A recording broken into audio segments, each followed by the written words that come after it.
कृष्ण कृष्ण कृष्ण हरे हरे, हरे राम राम राम हरे हरे, हरे कृष्ण कृष्ण कृष्ण हरे हरे, हरे राम राम राम हरे हरे, हरे कृष्ण कृष्ण कृष्ण हरे हरे, हरे राम राम हरे हरे।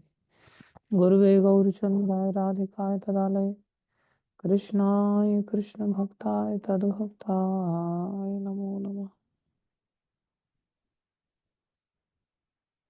हरे कृष्णा। सभी भक्तों का हार्दिक अभिनंदन है, स्वागत है। हरे कृष्ण।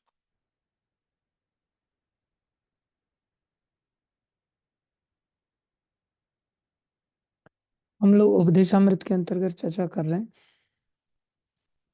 गुरु वैष्णव की दया से, और हमने सीखा साध्य वस्तु भगवान श्री कृष्ण है, जो जीवन का एकमात्र लक्ष्य हम सभी का है। और साधन वस्तु केवल भक्ति है, जिसमें अगर हम प्रवेश करना चाहते हैं तो हमें 6 वेगों का संयमन करना होगा, जो पहले श्लोक में बात बता दी गई थी। वाचो वेगम मनसा क्रोध वेगम जीवा वेगम उदर उपस्थ वेगम एतान वेगान यो विषहेत धीरा सर्वामपि माम पृथ्वीं शशिष्यात्। सारी पृथ्वी पर वो व्यक्ति शिष्य बना सकता है। फिर हमने दूसरा श्लोक देखा, जो कि उसी से मिलता जुलता है, लेकिन वो भक्ति के कॉन्टेक्स्ट में है। जब हम वेगों से मुक्त होकर के इस मार्ग पर चलते हैं तो हमारे जीवन में भक्ति का प्रवेश तो हो जाता है, लेकिन भक्ति के करने के साथ साथ हम भक्ति को नष्ट भी करते रहते हैं। कैसे नष्ट करते हैं? बोले 6 कार्यों से नष्ट करते हैं। इसलिए पहले ही बता दिया, अत्याहार प्रयासश प्रजल्पो नियमाग्रह जनसंघर्ष लोल्यम च षड्भिर्भक्ति विनश्यति। 6 कार्य हैं जिससे हमारी भक्ति का विनाश हो जाता है, भक्ति नष्ट हो जाती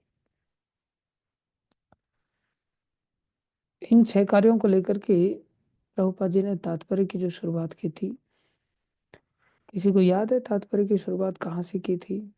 पुनीत प्रभु, कुछ याद है?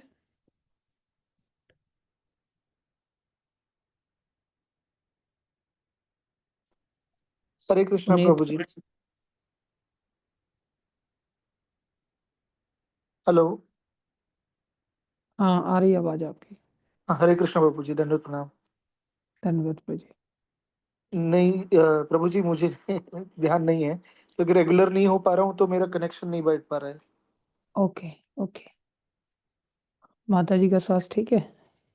अभी बहुत बेटर है, यही सामने मैं आज मिलने आया हूँ उनसे। ओके, चलो, बेटर है काफी। भगवान कृपा करेंगे। ध्यान रखिए। जी जी तो प्रभु जी। प्रभुपाद जी ने शुरुआत की थी, वैष्णव कुछ याद है तुमको? तात्पर्य में प्रभुपाद जी क्या बता रहे थे इस श्लोक को लेकर के? प्रभु जी, मैंने तो अभी बुक नहीं पढ़ी। बुक पढ़ना चालू कर देना थोड़ा थोड़ा, ठीक है? हाँ, वेरी। तो प्रभुपाद जी बता रहे थे सिंपल लिविंग हाई थिंकिंग,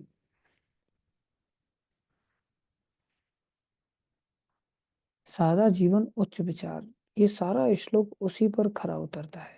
अगर हम वास्तव में कृष्ण की ओर जाने के मार्ग पर चले हैं तो हमारा जीवन बड़ा सादा होना चाहिए, हाई लिविंग की ओर न जाएं, क्योंकि प्रभुपाद जी ने पहले ही घोषणा कर दिया कि हम इस संसार में ट्रैप्ड हैं बहिरंग शक्ति के अंतर्गत। हैं हम तटस्थ शक्ति और अंतरंग शक्ति, जो कि हमारा एक प्रकार से अधिकार है उनके अंतर्गत जाने का, क्योंकि हम सभी भगवान के अंश हैं। तो इस एक्सटर्नल पोटेंसी से तो हमारी सिचुएशन मार्जिनल पोटेंसी होने के कारण बाय डिफॉल्ट हायर है। और समस्या क्या है? हम एक ही पोटेंसी के अंतर्गत रह सकते हैं, आइदर अंतरंग और एक्सटर्नल बहिरंगा। तो क्यों ना हम अंतरंग शक्ति के अंतर्गत रहें, भगवान के धाम में रहें। तो जब भगवान के धाम में हमने जाना है तो फिर संसार में फैला रहा क्यों फैलाना? फिर तो संसार में हमें अपने आप को समेटना पड़ेगा। तो जो संसार में समेटने को लेकर के जब हमारा कंसेप्ट क्लियर है तो फिर संसार में हम अत्याचार क्यों करेंगे? फिर संसार के हमारे प्रयास इतने क्यों होंगे? फिर हम संसारी वार्ताओं में क्यों डूबेंगे? फिर तो भैया हमारे लिए स्वर्ग भी किसी काम का नहीं, हमारे लिए ब्रह्मलोक भी किसी काम का नहीं। फिर इस देश का प्रधानमंत्री बनना ये तो हमारे लिए कोई हाँ उद्देश्य नहीं होना चाहिए। संसार की किसी भी पोजीशन को प्राप्त करना हमारे जीवन का लक्ष्य नहीं होना चाहिए। फिर हमारे जीवन का लक्ष्य क्या होना चाहिए फिर संसार में? बोले केवल भक्ति, केवल भक्ति, केवल भक्ति। High thinking means highest reality जो कृष्ण है उनका चिंतन किया जाए। तो उनके चिंतन के लिए तो फिर तो केवल बाल मुड़ा के ही रहना पड़ेगा क्या? बोले नहीं, हम गृहस्थी हैं, ब्रह्मचारी हैं, किसी भी स्थिति में हैं, हम सभी के लिए एक ही स्टैंडर्ड्स है, भक्ति बस। ब्रह्मचारी को भी भक्ति, गृहस्थी को भी भक्ति, वानप्रस्थी को भी भक्ति, सन्यासी को भी भक्ति। जो इन चीजों से परे है, जो कि अंत्यज है, हो सकता है वो ब्राह्मण भी ना हो, क्षत्रिय भी ना हो, वैश्य भी ना हो, शूद्र भी ना हो, मलेच्छ हो, वो पाप योनि हो, अनेकों प्रकार की योनियां हैं, बोले कोई भी क्यों ना हो, सबके लिए दरवाजा खुला है। क्या करना है सबने? केवल भक्ति। केवल भक्ति क्या चीज है? केवल भक्ति कहते हैं करिष्ये वचनम तव, आप जैसा कहेंगे हम वैसा ही करेंगे, बस। इसे केवल भक्ति कहते हैं। अर्जुन भिक्षा करके सन्यासी जीवन बिताने के लिए तैयार थे। भगवान ने कहा नहीं, तुम युद्ध लड़ो, और उनको युद्ध लड़ाया। राज्य प्राप्ति के लिए युद्ध लड़ाया। बोले राज्य प्राप्ति के लिए नहीं, वास्तव में धर्म का स्थापना करने के लिए। और ध्रुव जी को भजन करने लगा दिया, उनको युद्ध लड़ने नहीं लगाया। बोले तुम भजन कर लो बेटा, और उन्होंने भक्ति किया। तो जो भी व्यक्ति को जो आदेश दिया जाए देश काल परिस्थिति के अनुसार, वो आदेश ही भक्ति है। एक भक्त प्रभुपाद जी को कहते हैं, प्रभुपाद रात दिन तो मेरा सीमेंट का ही चिंतन होता रहता है। यहाँ वृंदावन में आपके ठाकुर जी का मंदिर बन रहा है कृष्ण बलराम, और उसमें सीमेंट के बैग आते रहते, मैं तो उतरवाता हूँ गाड़ी से और गिन गिन के रखवाता हूँ, और फिर कितने चले गए उसमें से कंस्ट्रक्शन के लिए, कितने बचे हैं। रात दिन मेरे दिमाग में तो सीमेंट की थैलियां ही घूमती हैं। प्रभुपाद जी बोले यही भक्ति है। तो भक्ति क्या है? बोले केवल हम आदेश का पालन करना सीखें, आज्ञाकारी बन जाए, इतनी सी सरल सी बात है बस। ऐसे जीवन को हम सबको जीना है, और ऐसा जब जीवन हम जिएंगे तो फिर हमें भगवत अनुभूति होगी, फिर हमारी भक्ति नष्ट नहीं होगी।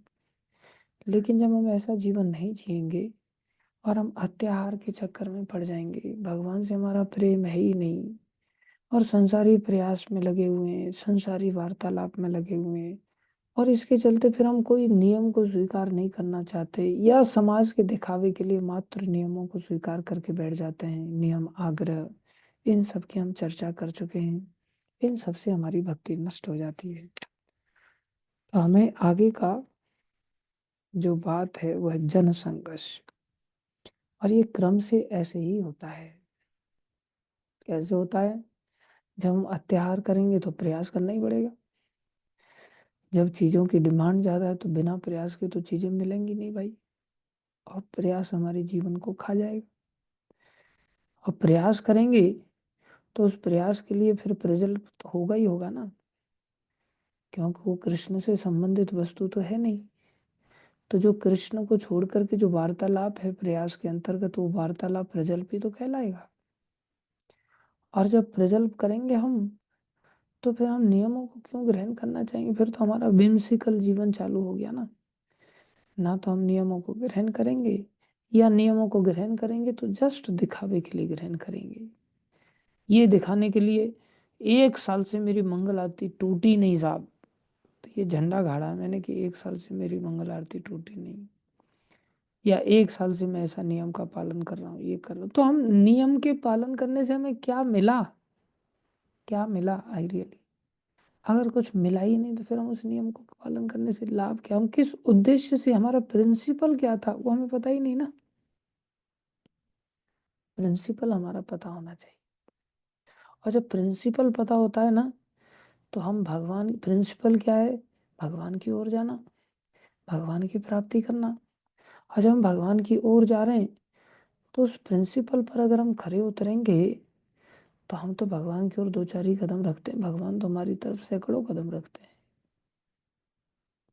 लेकिन जब प्रिंसिपल क्लियर नहीं है, या तो हम नियमों को आग्रह करते हैं या नियम आग्रह करके बैठ जाते हैं। और संसारी लोगों के लिए ऐसा करते हैं, या तो संसारी लोगों की कुसंगति में आकर के हम नियम पालन नहीं करेंगे, वो भी संसारी कुसंगति का प्रभाव है।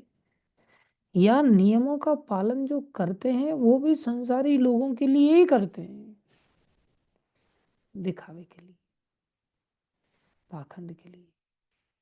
लोग क्या कहेंगे हमारे वाले? उनको भगवान की कोई चिंता ही नहीं, भक्ति का कोई कंसेप्ट ही नहीं।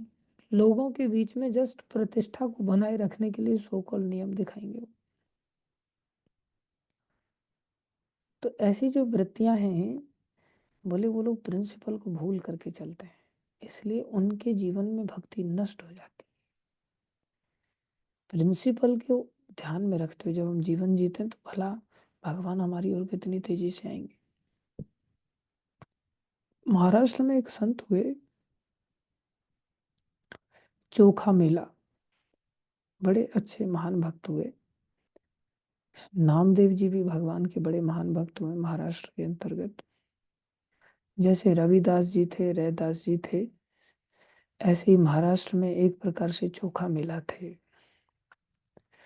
तो इनके जो माता पिता थे वो भगवान के भक्त थे, तो गरीब थे। अब सिंपल लिविंग तो होती है भक्तों की। भक्त कोई ऐसा तो है नहीं कि भाई बहुत बड़ा एम्पायर खड़ा करेंगे तभी भक्त का झंडा गड़ पाएगा, ऐसा तो होता नहीं। भक्त लोग सिंपल लिविंग में बिलीव करते हैं, कम से कम आवश्यकताओं के साथ जीवन जीते हैं। और उसमें जो आनंद है ना, वो बहुत शांति देने वाला है। और जब हाई लिविंग को और उसका स्टैंडर्ड जब मेंटेन करने में जो जान जाती है ना, वो बड़ा दुखी करने वाला है। इसलिए सिंपल लिविंग का तो अपना ही आनंद है। ये बड़े गरीब थे बेचारे, ब्राह्मण दंपति थे, पति पत्नी। दोनों ने क्या विचार किया, हम एक काम करते हैं, पंढरपुर चलते हैं और वहाँ पंढरीनाथ भगवान है, रुक्मिणी विट्ठल भगवान है, कृष्ण रुक्मिणी के रूप में वहाँ विराजमान है। तो बोले पंढरीनाथ भगवान को हम आम खिलाएंगे, अभी सीजन में आम आ गए तो वहाँ आम का भोग लगा के आते हैं, चलो आम लेकर के चलते हैं। तो आम लेकर के चल पड़े भगवान की चिंता करते हुए बड़े भाव के साथ। अब जब ये आम लेकर के भगवान को खिलाने का सोच रहे हैं तो फिर भगवान तो पहले से ही भुक्कड़ है। जब गोपियां सोचती हैं कि अरे भगवान कृष्ण आएंगे, कन्हैया आएंगे, तो एक काम करो उनके लिए मक्खन निकाल करके ताजा रख देते हैं। तो वो ऐसे सोचते हैं तो भगवान को देने का सोचते, भगवान उससे पहले तो चुरा के खा लेते हैं। गोपी प्रेम ऐसा है ना। और हम लोगों का भोग घंटियां हिला हिला करके भी पर्दा खोलते तो वैसे की वैसी थाली निकल जाती है। हालांकि वो थाली भगवान की दृष्टिपात होकर के आती है, वो अलग बात है, लेकिन आखिर में भगवान हमारे हाथों से खा लें उसका आनंद तो अलग ही है ना भाई। तो भगवान का प्रेम ऐसा है भक्तों के प्रति, और भक्तों का भी ऐसा प्रेम है। तो चोखा मेला जी जब भगवान से मिलने के लिए उत्सुक हैं, चोखा मेला जी ने, उनके माता पिता भगवान को आम खिलाना चाह रहे हैं, तो भगवान से कहाँ रहा गया फिर। भगवान सोचे पता नहीं 15-20 किलोमीटर दूर ये लोग गांव से चले, अभी कब पहुंचेंगे मेरे पास, कब भोग लगेगा, कब मैं आम खाऊंगा। ये हम लोगों के साथ भी होता है ना, कब भगवान को भोग लगेगा, अभी आइसक्रीम आ गई है, कब वहां से भोग लगा करके निकलेगी, ढीली पड़ जाएगी, पिघल जाएगी, फिर कैसे हम खाएंगे। हम लोगों को भी कितनी जल्दी होती है ना। ऐसे ही भक्तों को जब भगवान देखते हैं ऐसे भाव के साथ, तो फिर भगवान को भी बहुत जल्दी, अरे ये कब चल करके आएंगे, चलो यार जल्दी से हम वहीं पहुंच जाते हैं। तो ये खुद साधु का वेश बना करके पहुंच गए, और पहुंच करके पंडित जी महाराज प्रणाम, साधु वेश में, प्रणाम भैया प्रणाम, कहाँ जा रहे हैं, आपकी दिशा तो बता रही है कि आप पंढरपुर की ओर जा रहे हैं। बोले हाँ, पंढरीनाथ भगवान के दर्शन करने के लिए जा रहे हैं। अच्छी बात है, लेकिन मेरे साथ एक समस्या है, मैंने काफी समय से कुछ खाया पिया नहीं है, और मेरे प्राण संकट में है अभी, ऐसी दशा है। और मैं आपकी झोली में से देख रहा हूँ आमों की खुशबू आ रही है। अगर आप थोड़े से आम हमें खिला दें तो मेरे प्राण बच जाएंगे। ऐसी वो प्रार्थना करते हैं। तो अब ये भी ऐसे ही तो भगवान के अंदर भाव इतना जागृत हो नहीं गया। भगवान के अंदर भाव जागृत के लिए उन्होंने भावुक भक्तों से कथाएं सुनी हैं, श्रवण किया है। तो अब भावना वाले भक्त लोग मिलना बहुत कठिन है। पैसे कमाने वाले भक्त लोग तो दुनिया में बहुत सारे हैं, जिससे कि उनकी कथा का सार ही चला जाता है। जैसे मैं आपके सामने भाषण दे रहा हूँ, लेकिन गुरुदेव जैसे भावुक भक्त लोग संसार में आज भी हैं। तो जब वो कथा करते हैं तो उस कथा में डूब जाते हैं, पूरी तरह से भाव में आ जाते हैं। तो इनके माता पिता ने भी भगवान के प्रति आम खिलाने की जो वृत्ति पाई, ऐसी तो नहीं आ गई। तो उनका साधु संतों में बड़ा सम्मान था। तो उन्होंने देखा, अरे साधु भी भगवान की प्रतिनिधि हैं, और इनमें और भगवान, भगवान तो इनके मुख से ही साक्षात रूप से खाते हैं।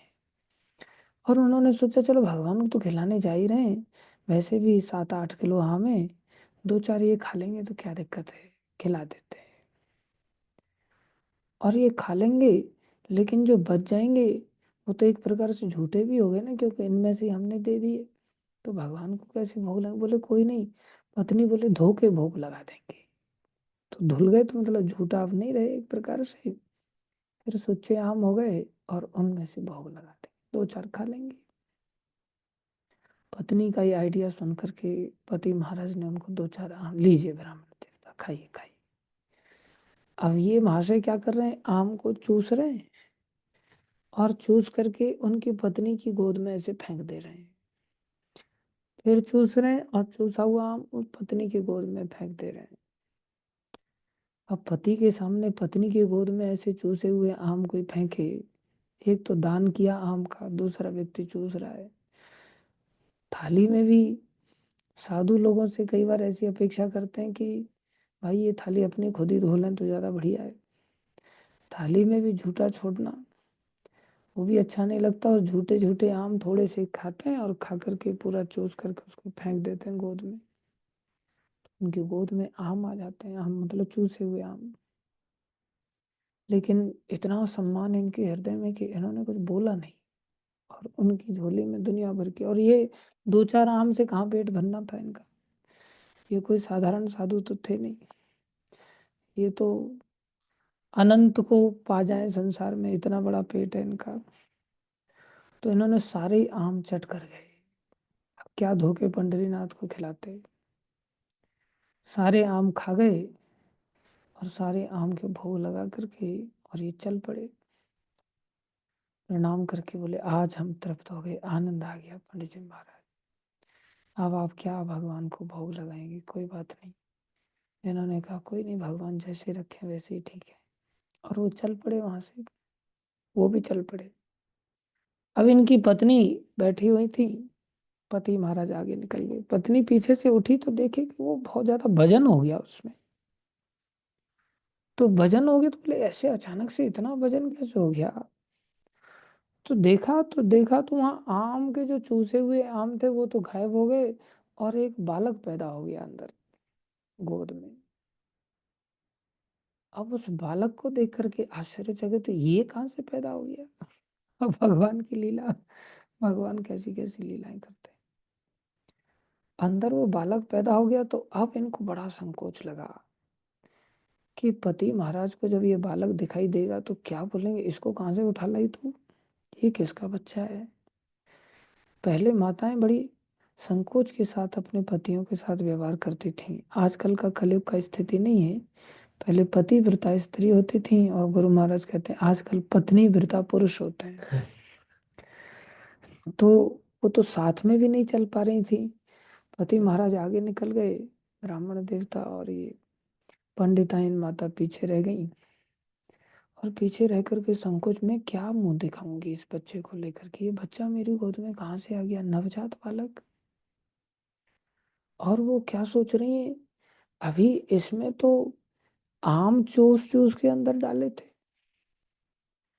और मेला मतलब डाल देना और चूसना मतलब चोख लेना। तो उन्होंने, तू तो चोखा मेला था। चोखा मेला मतलब आम चूस करके मेल दिए डाल दिए गए थे मेरी गोद में। ये चोखा मेला, ये बालक कैसे बन गया? तो उस बालक का नाम ही उस माता ने चोखा मेला रख दिया। और उस बालक को देख करके वो भगवान से प्रार्थना करने लगी, मैं पति को क्या मुंह दिखाऊं। उन्होंने क्या किया, उस बच्चे को वहीं रख दिया, नीचे पत्तों का थोड़ा सा आसन बना करके उस पत्तों के आसन पे ही नदी किनारे लिटा दिया और खुद निकल पड़ी अपने पति के पीछे पीछे पंडरीनाथ भगवान के दर्शन करने के लिए। इधर क्या हुआ, दैव इच्छा से निम्न जाति के एक भक्त थे, दंपति थे, वो भी पति पत्नी वहां आए, उनके संतान नहीं थे, उन्होंने उस बच्चे को उठा लिया। बोले भगवान ने तुम्हें पैदा किया, भगवान ही तुम्हारी रक्षा करेंगे। माँ तो ऐसा बोल के चल पड़ी और यहाँ पर दूसरे दंपति भगवान ने भेज दिया और उनको उठा लिया। देखो भगवान कैसे आम खाते हैं। अब ये चोखा मेला जी कोई पाल पोस के बड़ा कर दिया गया, ये भी भगवान के महान भक्त। अब एक दिन इनके मन में आया कि चलो मैं पंडरीनाथ भगवान को केले खिलाते हैं, जाकर के केले का भोग लगाते हैं। अब ये तो भगवान के ही पैदा किए हुए भक्त हैं, एक प्रकार से पैदाइशी भक्त, लेकिन हीन जाति में पैदा हो गए। अभी हीन जाति वालों ने पालन पोषण किया, पैदा तो ब्राह्मण में हुए, लेकिन नाम तो संसार में हीन जाति का ही आ गया, निम्न जाति का आ गया।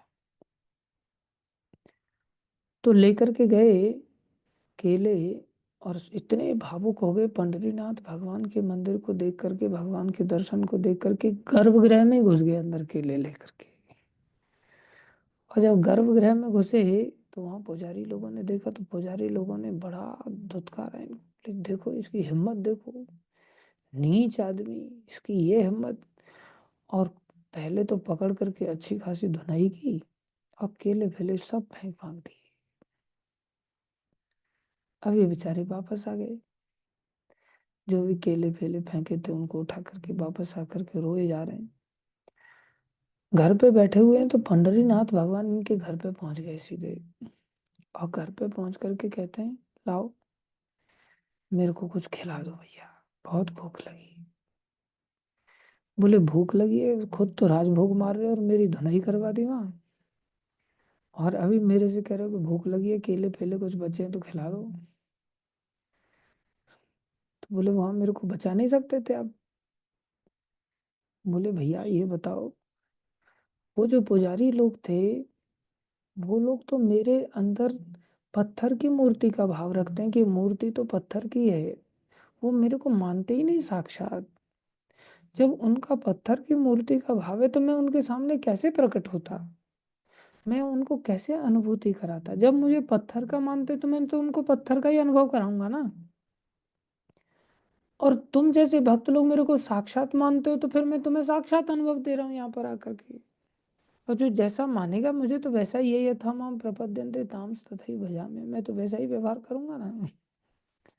तो संसार में लोग है ना, लोग संसार में भगवान को देख करके व्यवहार नहीं करते, संसार में पब्लिक लोगों को देख करके व्यवहार करती है। और पुजारी लोग देखो कितने नियम कानूनों का पालन कर रहे हैं, लेकिन भगवान नहीं मिल रहे उनको।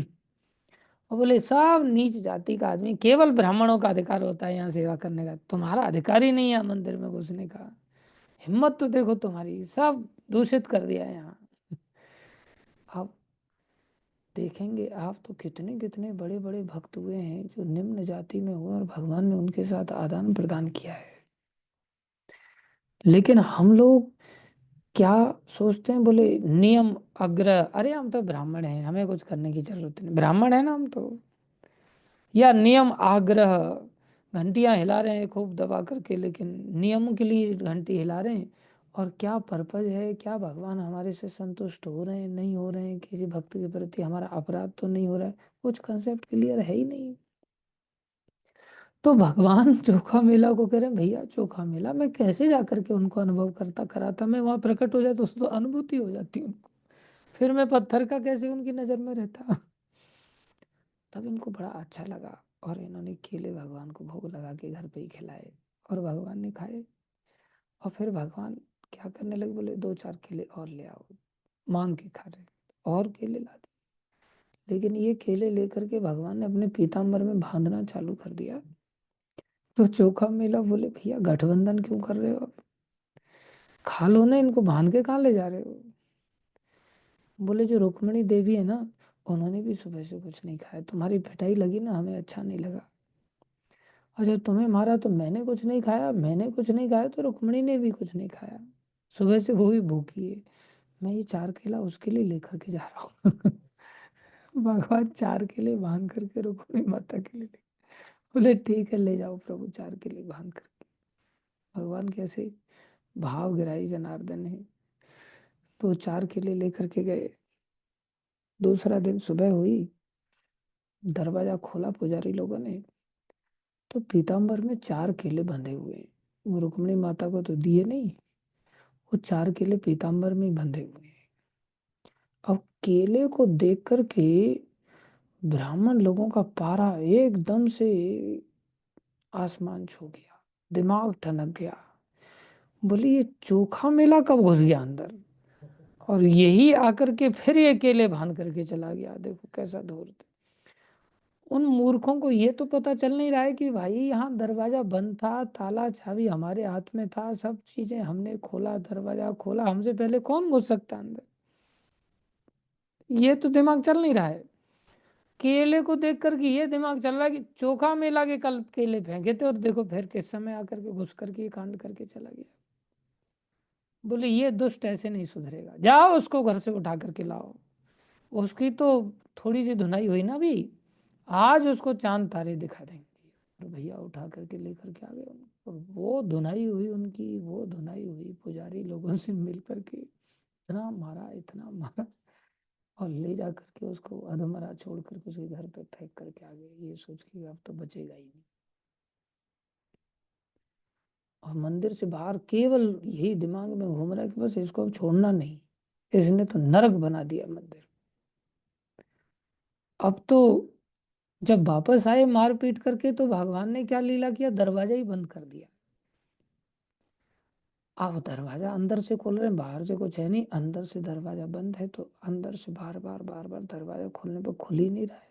बोले ये क्या चक्कर है, तो आवाज आई, अब ये दरवाजा तुम्हारे लिए कभी नहीं खुलेगा, चले जाओ यहाँ से, मैं तुम लोगों का मुंह भी नहीं देखना चाहता।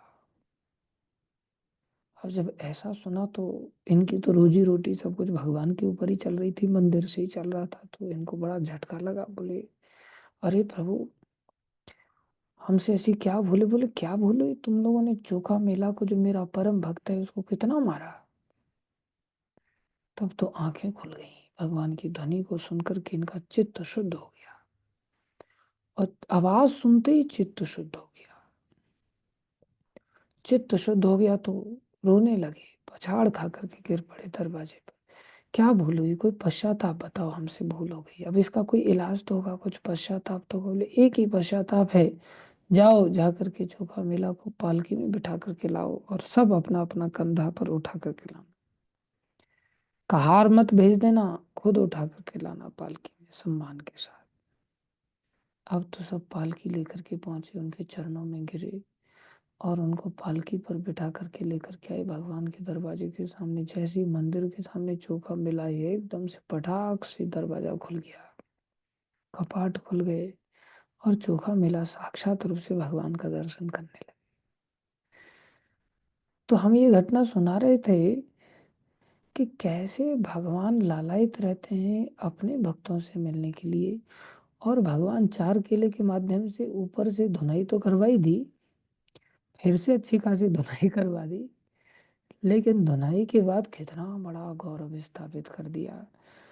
अन्यथा भगवान चाहते तो रोज चले जाते उनके घर पर, रोज खा पी करके अपना वापस आ जाते और आराम से अपना धंधा पानी उधर भी चलता रहता और इधर ब्राह्मण लोग भी अपनी जगह पर शांति से रहते। लेकिन भगवान अपने भक्तों को कितना स्थापित करना चाहते हैं सारे संसार। भगवान को कितनी चिंता होती, मेरे भक्तों का यश बढ़े, मेरे भक्तों का वैभव बढ़े। लेकिन ये तभी संभव होता है जब सिंपल लिविंग हाई थिंकिंग के इस कंसेप्ट पर चलते हैं। जब हम संसार में अत्याहारी प्रयासस्य प्रजल्पो नियम अग्रह या नियम आग्रह के साथ चलते हैं, प्रिंसिपल्स का ध्यान नहीं रखते, तो फिर हम कभी नहीं प्राप्त कर सकते। इसलिए प्रभुपाद जी यहाँ लिख रहे हैं कि ये हमें फिर क्या करता है, बोले हम संसार की संगति में ही चले जाते हैं, जन संघर्ष, और फिर संसार का संग करते हैं तो फिर लौल्यम, फिर और लोभ जागृत होता है। तो ये साइकिल है। और जब लोभ जागृत होगा तो लोभ में दिल मांगे मोर, फिर अत्याहार चालू हो जाएगा, और फिर अत्याहार से अति प्रयास, फिर अति प्रयास से प्रजल्प, प्रजल्प से फिर नियम अग्रह या नियम आग्रह, आगे चले जाएंगे और फिर आगे चल कर फिर वैसी संगति करेंगे, और वैसी संगति से फिर ये सिंपल लिविंग हाई थिंकिंग का कंसेप्ट एकदम रिवर्स हो जाएगा। ये सूत्र हमारे जीवन से चला जाएगा। इसलिए दूसरा श्लोक मतलब ये फॉर्मूला हमारे जीवन में सदा होना चाहिए, हर चीज को लेकर के होना चाहिए, चाहे वो खाना है, पहनना है, घूमना है, ओढ़ना है, व्यापार है, कुछ भी है, हमारे जीवन में ये फॉर्मूला कभी नहीं जाना चाहिए। और किस हद तक जाना नहीं जाना चाहिए, किस हद तक हमें ऐसे कुसंग से बचना है, संगति से बचना है, प्रभुपाद जी वर्णन कर रहे हैं। नियम आग्रह तक तो हम चल जा चुके थे। प्रभुपाद जी यहाँ लिख रहे हैं, मनुष्य को चाहिए कि मायावादियों की संगति से भी बचे, मायावादियों की संगति से भी बचे। मायावादी किसको कहते हैं? बोले मायावादियों की कई कैटेगरीज हैं। भगवत अवतारों में भी कोई व्यक्ति यदि प्रॉपर अंडरस्टैंडिंग नहीं मैच्योर कर पाता तो वो भी मायावाद का ही शिकार है। जैसे हमने बताया था, अद्वैत आचार्य महाविष्णु हैं साक्षात, अद्वैत आचार्य शंकर भगवान है साक्षात, दोनों के मिलित अवतार हैं शंकर जी और महाविष्णु, जिनके बुलाने पर स्वयं चैतन्य महाप्रभु प्रकट हुए। अद्वैत आचार्य के जो बड़े पुत्र थे वो चैतन्य महाप्रभु को भी भगवान मानते थे और अद्वैत आचार्य को भी भगवान मानते थे, और दोनों हैं भी भगवान, तो भगवान मानने में तो कोई दिक्कत नहीं है। दिक्कत कहाँ गई? अद्वैत आचार्य को बड़ा भगवान मानते थे और महाप्रभु को छोटा भगवान मानते थे। इस बात का अद्वैत आचार्य को बहुत दारुण दुख होता था कि मेरी संतान होकर के भी इन मूर्खों को इतनी अकल नहीं, क्यों? जीव तो स्वतंत्र है, चाहे भगवान का ही पुत्र क्यों नहीं है। भगवान के पुत्र तो भौमासुर भी था, लेकिन नरकासुर की संगति पाकर के, बानासुर आदि की संगति पाकर के बेचारे बर्बाद हो गए, असुर बन गए। अरे उनकी क्या चला है, हम क्या भगवान से अलग हैं क्या? हम भी तो भगवान की संतान है ना, भगवान ने हम सबको ही कहा है, लेकिन हम सब असुर बन करके बैठे रहते हैं। कैसे बने? कुसंगति के कारण। इसलिए अद्वैत आचार्य दुखी रहते थे कि मेरी संतान भी मायावादी बन गई, बताओ। मतलब भगवत तत्व में भी इतने घोर मायावादी नहीं थे, लेकिन मायावादी तो बन गए ना। अद्वैत आचार्य को भगवान चैतन्य से भी बड़ा मान, जबकि चैतन्य महाप्रभु प्रभु हैं और अद्वैत आचार्य प्रभु हैं। चैतन्य महाप्रभु महाप्रभु हैं और वो प्रभु हैं, समझ होनी चाहिए। नित्यानंद जो बलराम जी, उनको भी महाप्रभु नहीं कहा जा रहा, उनको भी प्रभु कहा जाता है। तो ये समझ नहीं थी। तो संसार में बहुत सारे लोग बोले भगवान की मूर्ति को मानते हैं, बोले शुरुआत में ध्यान करने के लिए जरूरी है, बाद में तो भगवान निराकार से आते हैं, भगवान तो एक प्रकाश है। बोले ये क्या है? बोले भगवान में कोई सविशेषत्व तो नहीं है, वो सविशेष नहीं है, वो निर्विशेष है। ये मायावाद है। बात तो भगवान की ही कर रहे हैं, लेकिन भगवान ने घोषणा किया गीता में, क्लेशो अधिक तरस्तेषाम अव्यक्त आसक्त चेतसाम। जो भगवान के अव्यक्त रूप के प्रति आसक्त हैं, उनके जीवन में इस मार्ग पर तो बहुत क्लेश आने वाले हैं अर्जुन, लेकिन उनका दिमाग उधर ही जाने वाला है, क्या कर सकते। तो जो भगवान के मार्ग पर चल रहे हैं, अब विचार करो, जो संसार के मार्ग पर चल रहे हैं उनके जीवन में कितने क्लेश आएंगे। अर्थात संसार को भगवान ने क्या घोषणा किया, दुखालयम अशाश्वतम, चिल्ला चिल्ला के बता दिए संसार दुखालय है। और हम सब अंधे होकर के पूरी तरह से इस मार्ग पर चल रहे हैं। तो हम तो इतने बड़े बेवकूफ हैं कि सीधा दुखालय में ही घुसे हुए हैं और दुख के मार्ग पर बहुत स्पीड से जा रहे हैं। ये भी नहीं दाएं बाएं देखें, कोई सोच विचार करें भाई कहाँ जा रहे हैं, क्या होने वाला है, कोई सोच विचार नहीं।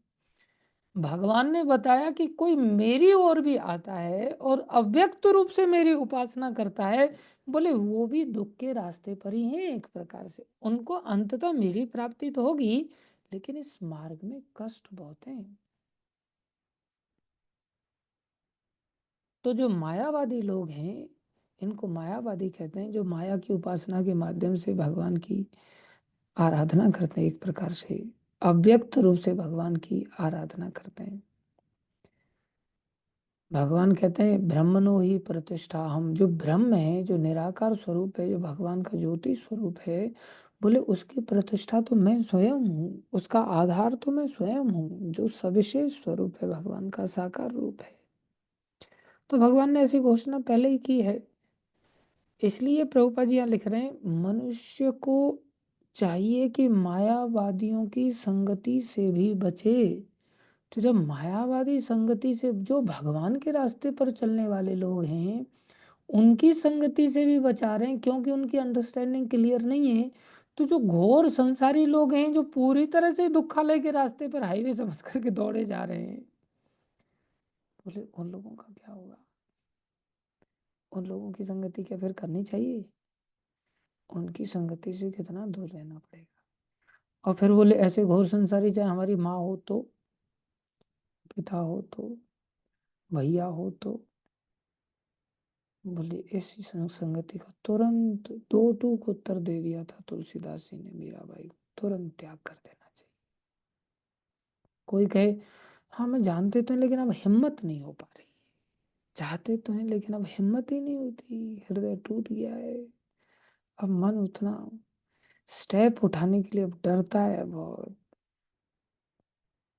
हाँ, ये हमारी एक प्रकार से कोरी आसक्ति है, संसार की अंधी आसक्ति है।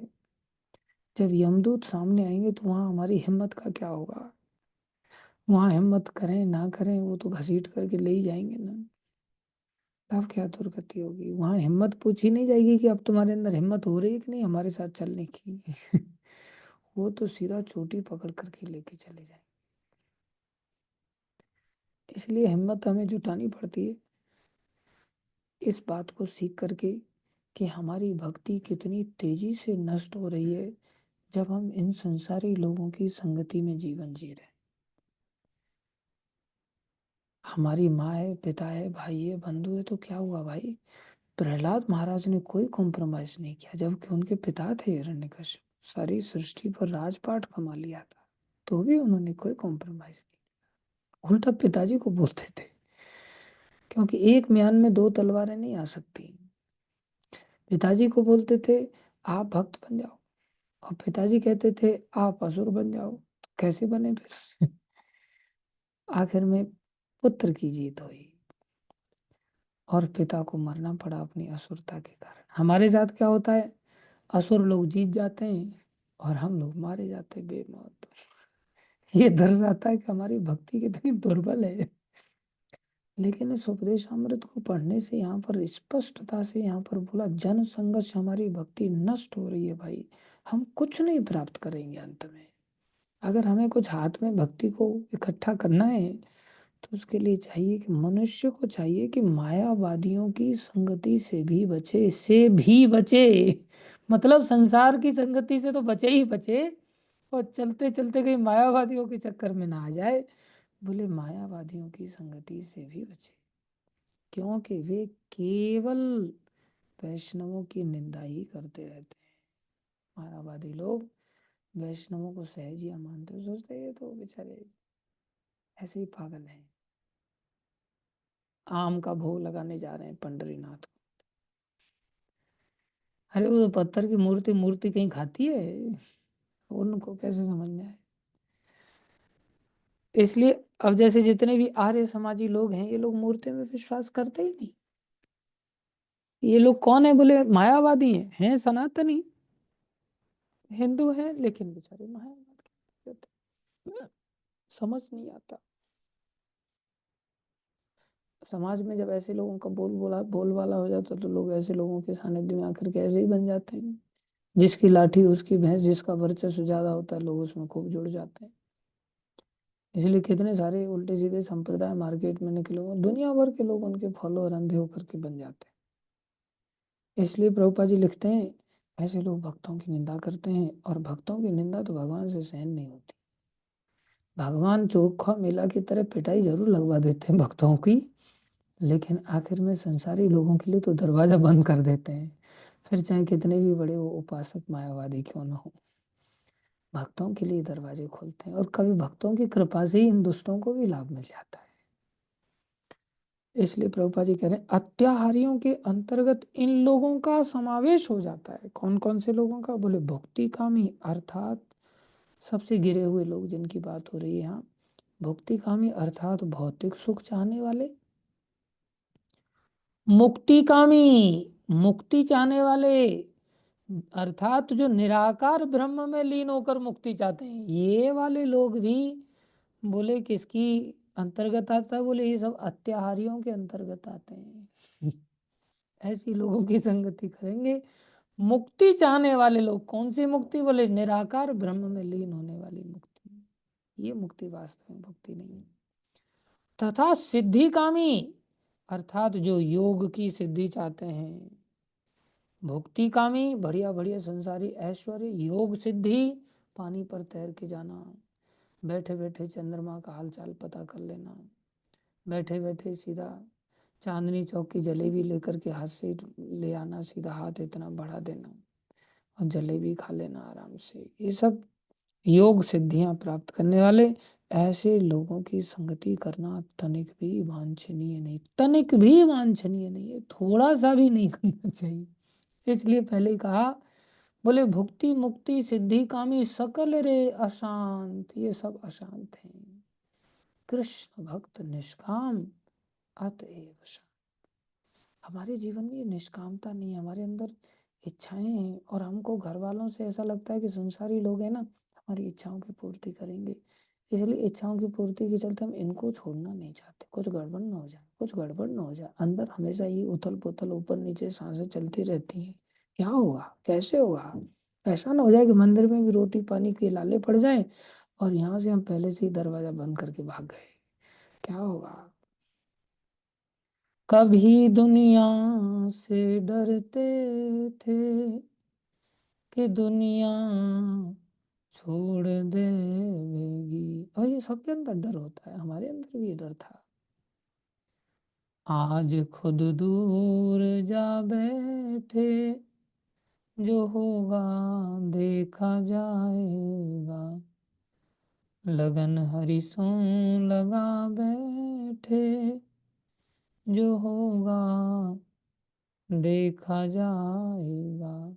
अंदर निष्कामता नहीं है ना, अंदर सकामता है, इसलिए संसार के तलवे बराबर आदमी संसारी कुसंगति को छोड़ नहीं पाता। चीटा जैसे गुड़ को नहीं छोड़ पाता ना, और टूट जाता है बीच में से, ऐसे ही कभी आपको और चीटा कभी काटे ना तो ऐसा डंक मारता है, ऐसा पकड़ता है कि वो छोड़ने के लिए तैयार नहीं, खून निकाल देता है बिल्कुल, उसको छुड़ाने जाओ तो टूट जाएगा बीच में से, लेकिन छोड़ता नहीं। वही हाल हम सब लोगों के हैं। लेकिन यहाँ तो रूप गोस्वामी के इस तात्पर्य से प्रभुपाद जी आगे वर्णन कर रहे हैं, तनिक भी वांछनीय नहीं है ऐसे लोगों की संगति। ये जन संग कितना खतरनाक है, कैसे पूरा साइकिल बन जाता है। हत्यार, प्रयासश, प्रजल्पो, नियम अग्रह आग्रह, जनसंगस्य और फिर लोलयम च, फिर लोभ जागृत हो जाता है। प्रभुपाद जी लोभ में क्या क्या रख रहे हैं, विचार करें। बोले लालच अर्थात लौल्य की श्रेणी के अंतर्गत क्या क्या चीजें आती हैं। हमारी स्थिति देखें, हम कितने बड़े लालची, कितने निम्न स्तर के लालची हैं। बोले इस श्रेणी के अंतर्गत योग साध कर, अगर कोई योग करके मन का विस्तार करना, मतलब योगी बनकर के ब्रह्म लोक तक जाना, ब्रह्म में लीन होना। विचार करो, ब्रह्म लोक से भी ऊपर, मतलब मुक्त होकर के ब्रह्म में लीन होना, या मनमानी भौतिक संपत्ति प्राप्त करने की इच्छाएं सम्मिलित हैं। इच्छाएं ऐसे भौतिक लाभ प्राप्त करने तथा तथाकथित आध्यात्मिक उन्नति करने के सारे प्रयास कृष्ण भावनामृत के पथ में बाधक बनते हैं। ये कंपटीशन संसार में ना हमें बहुत समस्या पैदा करता है। इसलिए संसार में जब कोई ऐसा भोगी बनता है ना, तो देवता लोग भी उसकी सहायता नहीं करते कंपटीशन को लेकर के। आपको पता होगा, जब अर्जुन दिव्यास्त्र लेने के लिए सदैव कृष्ण कृपा से जब स्वर्ग में चले गए, तो देवराज इंद्र ने पहली बार किसी व्यक्ति को अपने आसन पे अपने पास में बिठाया। आओ अर्जुन, बैठो यहाँ मेरे पास बैठो। अन्यथा देवराज इंद्र अपनी कुर्सी पर बैठने की बात सुनकर के ही एकदम से चिंतित हो जाते हैं। ये मेरी कुर्सी हड़पना चाहता है, ये मेरी कुर्सी पर बैठेगा, चलो जल्दी से आप सारा भेजो, कामदेव को भेजो, इसको पतन कराओ फटाफट। लेकिन अर्जुन को उन्होंने अपने पास खुद से आकर के बुला करके बैठे, आओ तुम मेरे पास यहाँ। बोले ये कितना शॉकिंग करने वाला पास टाइम है एक प्रकार से। बोले देवराज इंद्र इतने आश्वस्त कैसे हो? बोले आश्वस्त इसलिए हो गए क्योंकि उन्होंने देखा, अच्छा ये तो कृष्ण का शुद्ध भक्त है। और बोले ये कृष्ण का शुद्ध भक्त है तो इसको तो मुक्ति तक की कोई इच्छा नहीं। इसने तो गीता सुनी है, और गीता के अंतर्गत भगवान ने बोला है कि भैया, बोले न मन्यते अधिकम ततः, बोले इस भक्ति को पाने वाला व्यक्ति इस संसार में भक्ति से भी बढ़कर कोई अधिक वस्तु है, कोई महत्व की वस्तु है, वो मानता ही नहीं। कौन सा श्लोक है, कोई बता सकता है?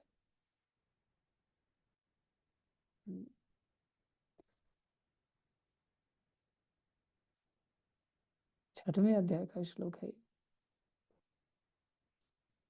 भगवान कह रहे हैं इसका लॉस सबसे बड़ा लॉस है उसके जीवन में, और इसकी प्राप्ति सबसे बड़ी प्राप्ति है। बोले ऐसा सुख है, ऐसा सुख है कि जिसकी प्राप्ति के पश्चात किसी और सुख के पीछे वो भागेगा ही नहीं। इसलिए देवराज इंद्र ने अर्जुन को बुला करके अपने सिंहासन पर बिठाया, आओ मेरे पास बैठो। और वो भी नीचे से कोई व्यक्ति गया हो और सदैव गया हो, उसको अपने पास बिठाना कितनी बड़ी बात थी। इसलिए यहाँ प्रभुपाद जी लिख रहे हैं, मिला, हाँ, यम लब्ध्वा चा परम लाभम मन्यते न अधिकम ततः। यम लब्ध्वा, जिसकी प्राप्ति करने के पश्चात च अपरम लाभम, उससे भी बड़ा कोई लाभ है, न मन्यते, उसको मानता नहीं भक्त। फिर वो लोभ संसार की चीजों को लेकर के कैसे उसके जीवन में आएगा। 6.22 20 से 25 तक के साथ 5 श्लोकों का ये समूह है, बहुत अच्छा समूह है। तो प्रभुपाद जी यहाँ लिख रहे हैं लालच में क्या क्या आता है। हम तो लालच में संसार की छोटी छोटी गाड़ी घोड़ा पर भी मर जाते हैं। अरे पनीर की सब्जी मार देती है, शाही पनीर मार देती है, इन्हीं सब चीजों का लालच आए दिन जीवा पर नाचता रहता है। बोले योग साध कर मन का विस्तार करना, ब्रह्म में लीन होना, या मनमानी भौतिक संपत्ति प्राप्त करने की इच्छाएं सम्मिलित हैं। लीन होना, मुक्ति पाना भी बोले लोभ के अंदर आता है। ऐसे भौतिक लाभ प्राप्त करने तथा तथाकथित आध्यात्मिक उन्नति करने के सारे प्रयास, जो सो कॉल्ड आध्यात्मिक उन्नति है, वो सब कृष्ण भावनामृत के पथ में बाधक है।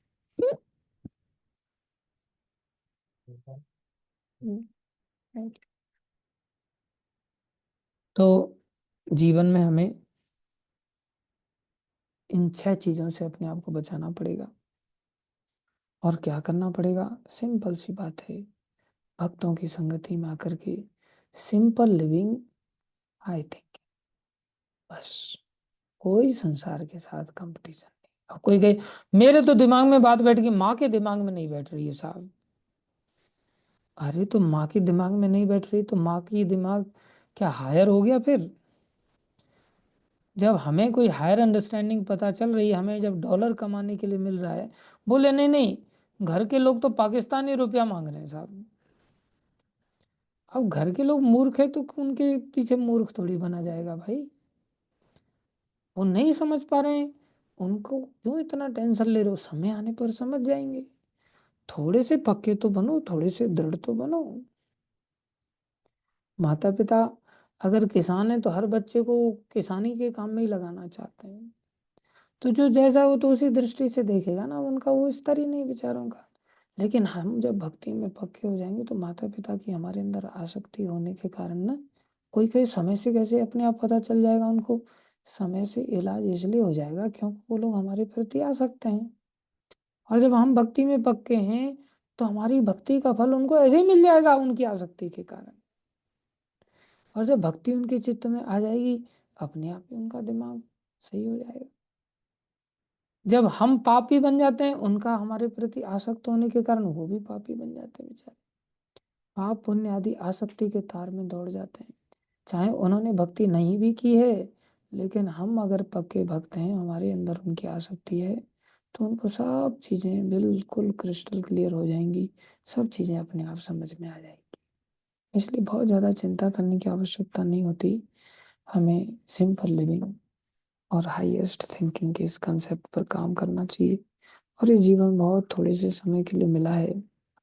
भगवान की भक्ति के अंदर इस भाव को बढ़ाना है। Thank you. आज के लिए हम इतना ही पढ़ेंगे। कल प्रभुपाद जी और भी बातें बताएंगे। कल हम बाकी चर्चा करेंगे। कल संडे है, कल के दिन हम क्वेश्चन आंसर सेशन लेंगे। Thank you. श्री प्रभुपाद की जय, श्री गुरु महाराज की जय, अनंत कोटि वैष्णव वृंद की जय, आप सब भक्तों की जय। हरे कृष्ण।